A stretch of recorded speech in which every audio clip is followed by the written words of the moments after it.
Universe of 10 dimension एक article है, बड़ा ज़बरदस्त आर्टिकल है। ये मैं आपको बड़े आसान अल्फाज में समझा देता हूँ। देखें, जिस तरह प्याज की लेयर्स होती हैं ना, लेयर के ऊपर लेयर चढ़ी हुई है, फिर एक और लेयर है, फिर एक और लेयर है, इस तरह साइंटिस्ट कहते हैं हम एक मल्टीवर्स सिस्टम में रह रहे हैं। स्ट्रिंग थ्योरी, यूनिवर्स के ऊपर यूनिवर्स चढ़ी हुई है, लेकिन हमें वो नजर नहीं आती, हम इंटरेक्शन नहीं कर सकते दूसरी यूनिवर्स से। इसी हॉल में एक और हॉल है, उसमें एक और लोग हैं, वो हमसे इंटरेक्ट नहीं कर सकते, हम उनसे नहीं कर सकते। ये कुरान और हदीस नहीं है, ये स्ट्रिंग थ्योरी बता रहा हूँ आपको। ओके, तो डोंट गेट मी रॉन्ग कि मैंने कुरान से चीज़ साबित कर दी है, ये मैं आपको सिर्फ एक अजीबोगरीब बात बता रहा हूँ। तो यूनिवर्स की डिफरेंट डायमेंशन हैं, लेकिन मैं इस डायमेंशन के कॉन्सेप्ट पे यकीन रखता हूँ और ये प्रूव भी हो जाएगा बहुत जल्दी, बल्कि प्रूव ऑलमोस्ट हो चुका है। CERN CERN में एटम कोलाइडर में वो जो एक्सपेरिमेंट कर रहे हैं, वो एक्सपेरिमेंट क्या है? वो न्यूट्रॉन्स को स्पीड ऑफ लाइट पे कोलाइड कराते हैं और न्यूट्रॉन्स उन्होंने देखा कि एक से ज़्यादा डायमेंशन में बाउंस बैक हो रहे हैं। ये उन्हें कैसे पता लगा? क्योंकि उनकी काइनेटिक एनर्जी कहीं लॉस हो रही है।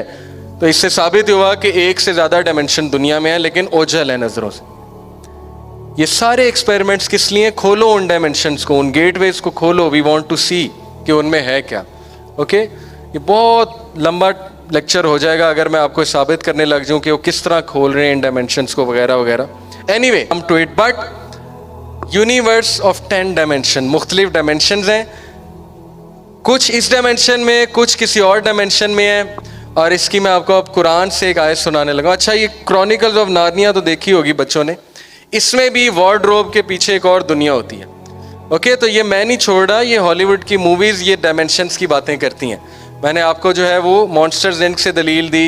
हैरी पॉटर में क्या है, वो जब दीवार में बच्चे घुसते हैं तो कहाँ पहुँच जाते हैं? एक और स्टेशन में। वो स्टेशन कहाँ है? एक और डायमेंशन में। Okay, so this is very simple concept. Chronicles of Narnia हो गई 2 मिनट्स।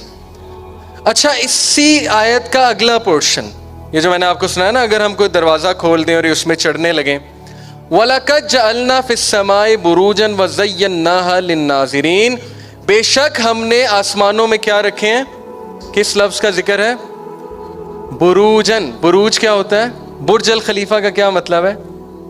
टॉवर। आसमानों में टॉवर्स हैं जो तुम्हारी नज़रों से ओझल हैं। ओके, वो रास्ते हैं। हाफिज